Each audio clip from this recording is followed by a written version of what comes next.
Hello viewers, আসসালামু আলাইকুম। আশা করছি আপনারা ভালো আছেন। তো চলুন আজকে শুরু করা যাক মালয়েশিয়ার কলিং ভিসার বিষয়ে। এমন কিছু গুরুত্বপূর্ণ তথ্য দিব আমি আপনাদেরকে আজকে, যেটি আসলে আপনাদের জানা অত্যন্ত জরুরি।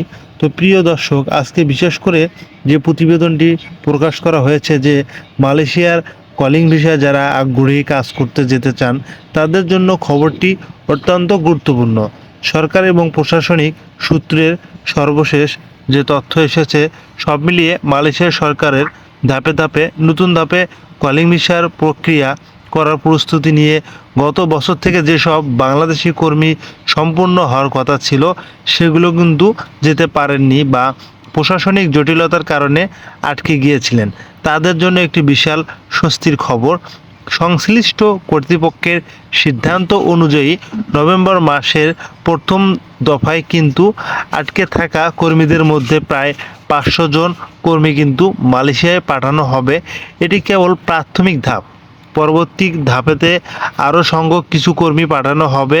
আর হ্যাঁ, এখনই যে ভিডিওটি আপনারা দেখতে পাচ্ছেন, এই ভিডিওতেই কিন্তু আপনাদেরকে সব কিছু ক্লিয়ার করা হবে। তো যে কোনো নিউজ আসলে কিন্তু সবার আগে আপনারা জানতে পারবেন আমার এই চ্যানেলে। তো সরকারিভাবে চূড়ান্ত নোটিশ প্রকাশিত না হওয়াতেই কিন্তু প্রশাসনিক আলোচনায় জানা গেছে যে ডিসেম্বরের শেষের দিকে জানুয়ারির মধ্যেই কলিং ভিসার নতুন কোঠা কার্যকর করা হতে পারে।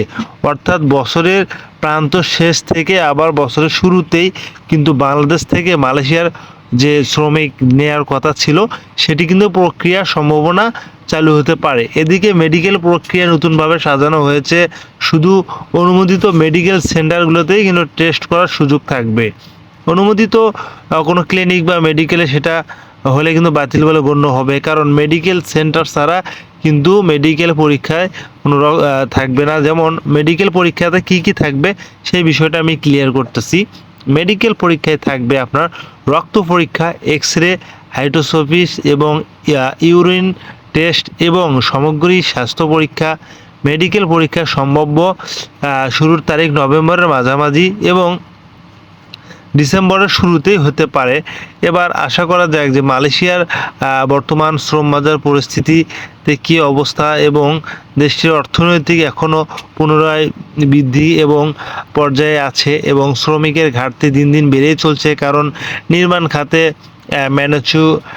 ম্যানুফ্যাকচারিং এবং প্ল্যাটফর্মে এবং সার্ভিস সেক্টরে ব্যাপক শ্রমিক প্রয়োজন রয়েছে।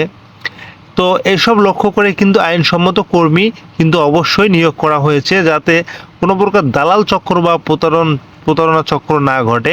এই কারণে মালয়েশিয়া সরকার কিন্তু কলিং ভিসার পুরো প্রক্রিয়া এবং ডিজিটাল সিস্টেম নিয়ন্ত্রণ করবে। তো আপনারা বিষয়টা কিন্তু ক্লিয়ার হন যে ডিজিটাল সিস্টেম বলতে বাংলাদেশ থেকে অবশ্যই আবেদন করতে পারবেন, কিন্তু অনুমোদিত এজেন্সি ছাড়া কিন্তু আপনারা আবেদন করতে পারবেন না। যে কোনো আপনারা এজেন্সির মাধ্যমে যেতে চান না কেন, আপনাদেরকে অবশ্যই মেডিকেল করতে হবে এবং এজেন্সির নাম উল্লেখ করা, যে এজেন্সিকে চিহ্নিত করে দেয়া হবে, সেই এজেন্সি ছাড়া কিন্তু আপনারা কখনো যেতে পারবেন না।